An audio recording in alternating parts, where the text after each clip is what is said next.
Photo చేద్దాం. తక్కువ మొహం పైకి అయ్యాలి. నేను తోటలూరు బ్యాచ్కి అందరూ పెట్టేస్తా. అయ్యా నువ్వు మొహం చెప్తున్నా డబ్బులు ఇస్తా. నేను నువ్వు కొడతా కొట్టవా? దౌర్జన్యంగా రోజు మొత్తం వస్తాను. మేము కాదనకుండా మంచిగా 100 కాడికి ఇచ్చి పంపించేస్తాం. డబ్బులు ఎనగలిసి కొట్టండి, ఇక్కడ నుంచి కొట్టండి. తమ్ముడు రాత్రి నుంచి బేబచ్చంగా మధ్యలో మిమ్మల్ని నిద్ర పోకుండా నుంచున్న వాటి నుండి 2 రోజులు ఒకసారి మీరు చెప్పండి.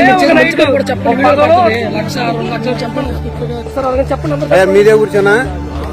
మీరు మొత్తం తోటలో ఊళ్ళురేనా? 2, 3, 4, 5, 6, 7, 8, 9, 11 మంది తోటలో కృష్ణా జిల్లాలో మా ఏరియాలో ఎంత దొంగలు ఉన్నారు? గజ దొంగలు. ఉప్పులూరు గ్రామంలో కోడి పందాలు బలివేసి దాన్ని మొత్తం పని చేయటానికి చుట్టుపక్కల తోటలవల్లూరు మండలం నుంచి కూలీలను తీసుకొచ్చారు. వారందరూ కూడా ఎస్సీ, ఎస్టీ, బీసీ మైనారిటీలకు సంబంధించి అత్యంత నిరుపేదలైనటువంటి వాళ్ళు.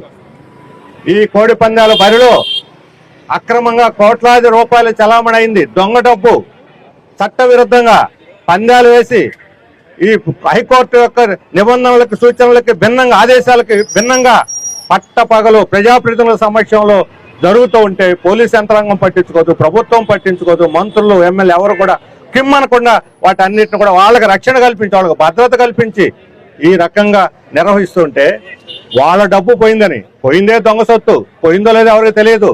11 మంది కూలీలని ఎస్సీ, ఎస్సీ, బీసీ మైనార్టీలకు చెందిన వాళ్ళని పట్టుకొని కాళ్ళు బట్టలు తీసి చేతులతో కట్టేసి వీడియో తీసి వాళ్ళ చేత బలవంతంగా రైలు పట్టాల మీద పండబెట్టి ఒప్పుకుంటారా లేదని చెప్పని ఒప్పించి వీడియో తీసి పెట్టారే. అంటే అసలు దొంగ డబ్బు చలామణి చేసిన వాళ్ళ మీద ఏంటి చర్యలు? ఆ డబ్బు ఎక్కడిది? కోట్ల రూపాయలు ఎక్కడి నుంచి వచ్చింది? లెక్కలు చెప్పనండి. దమ్ము ధైర్యం ఉందా ఈ ప్రభుత్వానికి అడుగుతా ఉన్నాం. కానీ దొంగతనం చేశారని ఆరోపించబడిన వాళ్ళ దగ్గర డబ్బు రికవరీ చేయలేదు. ఎందుకని? వాళ్ళ దగ్గర డబ్బులు ఉంటే కదా, దొంగతనం చేస్తేనే కదా. వాళ్ళు డబ్బులు పంచుకొని తగాదాలు పడి అమాయకుల మీద దాడులు చేస్తే ఈ ప్రభుత్వం చూస్తూ ఊరుకుంటుందేనా? ఇది ప్రజాస్వామ్యమా, ఆటవిక రాజ్యం అని అడుగుతున్నాం. ఇలా చలామణి అవుతూ ఉంటే, ఇలా దాడులు చేస్తుంటే బలహీన వర్గాల మీద మీరు చేసేదేంటి?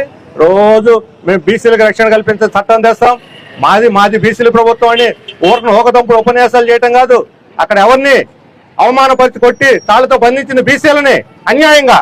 వాళ్ళు బీసీలు కారా? డబ్బున్న వాళ్ళనా బీసీలు? మీ చుట్టూ వంది మాదిగలా తిరిగే వాళ్ళనా బీసీలు? అంటే సామాన్య కూలీలు బీసీలు కాదని అడుగుతున్నాను.